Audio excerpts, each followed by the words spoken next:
saluda Raúl Sotomayor desde el canal de la Reforma Continua. A continuación te presentamos la historia de la Biblia Reina Valera. Ese documental es traído a ti gracias al Ministerio de la Iglesia Bautista Metropolitana. Me despido de ti, no sin antes desearte que Dios te bendiga y que este material sea para tu santa edificación. No olvides suscribirte y comentar. Mucho ha sido escrito sobre esa portada. Algunos aseguran que es la marca del impresor, otros que tiene cierta alusión al libro de los Salmos en lo que concierne a la palabra de Dios, que es dulce al paladar y miel a la boca. Cualquiera que sea, la Biblia de Casiodoro de Reina sigue siendo una joya en lo que concierne a la literatura española. Una joya que tiene su lugar allá con las obras de Cervantes en España, las obras de Shakespeare en Inglaterra, y su valor, su impacto en lo que concierne al mundo hispano, en lo moral, en lo social y sobre todo en lo espiritual, es incalculable.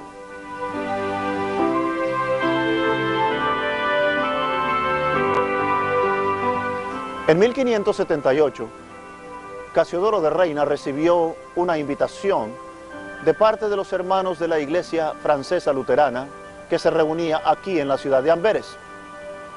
Con la Biblia ya terminada, su familia ya completa, Casiodoro consideró muy seriamente esa invitación. Sin embargo, la sombra de los cargos que estaban pendientes todavía en Londres influía mucho sobre su decisión. Decidió ir a Londres y hacerse cargo una vez y por todas de ese asunto. Regresó en 1578 para hacerle frente a los cargos que habían sido lanzados contra él 15 años antes. Fue citado a aparecer aquí, en el Palacio Lambeth, por Edmundo Grindal, el arzobispo de Canterbury. Y no teniendo ninguna evidencia en su contra, fue completamente exonerado de todos los cargos. Al haber sido absuelto en Londres, Casiodoro regresó a Amberes, donde tomó el pastorado de la iglesia. Estos fueron años muy felices para Casiodoro de Reina, puesto que su deseo siempre había sido el pastorear una iglesia, y finalmente Dios le había dado ese privilegio. Sin embargo, existía el peligro de una invasión española sobre toda esta región, la cual se efectuó en el año de 1585.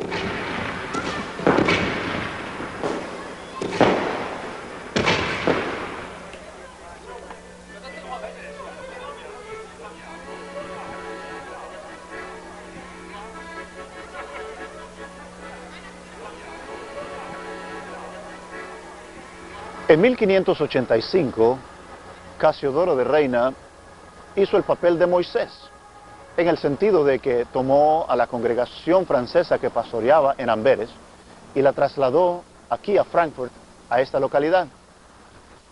Este era el lugar donde la iglesia de las Damas Blancas estaba ubicada. Este era el lugar donde la iglesia española se había reunido por muchos años. Por los próximos 9 años, Casiodoro de Reina sirvió como su pastor, su líder espiritual, su consejero, hasta el día de su muerte. Desafortunadamente, el templo fue destruido a causa de los bombardeos durante la Segunda Guerra Mundial. Casiodoro de Reina murió el 15 de marzo de 1594. Fue sepultado 2 días después. Sin embargo, su sepultura permanece un misterio hasta este día.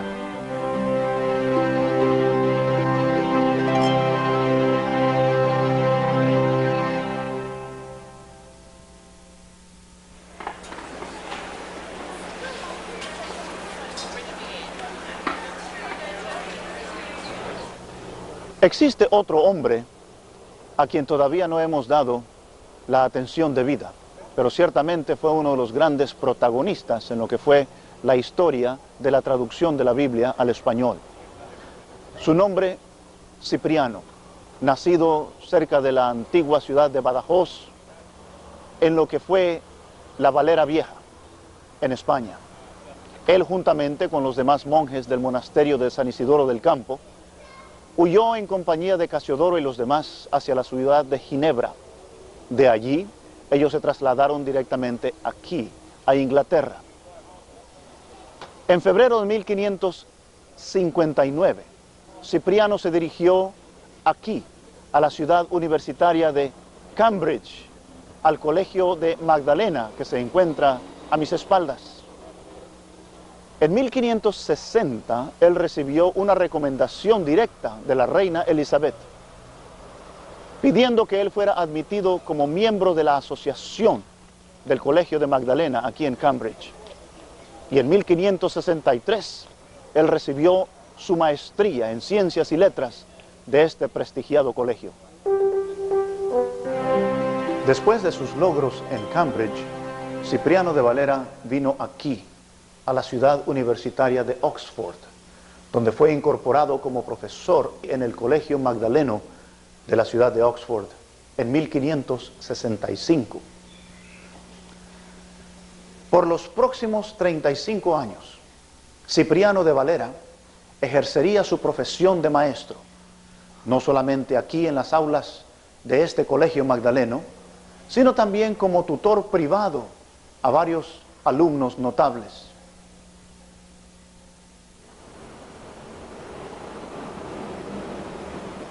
Mientras trabajaba como profesor en el Colegio Magdaleno de la Universidad de Oxford, Cipriano de Valera estableció su residencia aquí, en este vecindario de la ciudad de Londres, que se llama Broad Street Ward. Fue durante estos años también que, además de trabajar en la revisión de la Biblia de Casiodoro de Reina, él también se empeñó en publicar una edición del Nuevo Testamento, la cual se terminó en el año de 1596.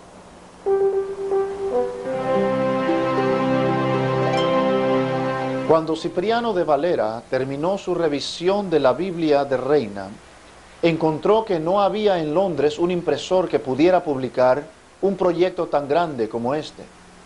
Así que vino aquí, a Ámsterdam, en Holanda, donde su versión de la Biblia fue publicada en 1602. No existe más información histórica de su vida después de este punto. Se presume que murió poco después de haber publicado su Biblia, pero su lugar de sepultura, así como el de Casiodoro, se desconoce hasta el día de hoy.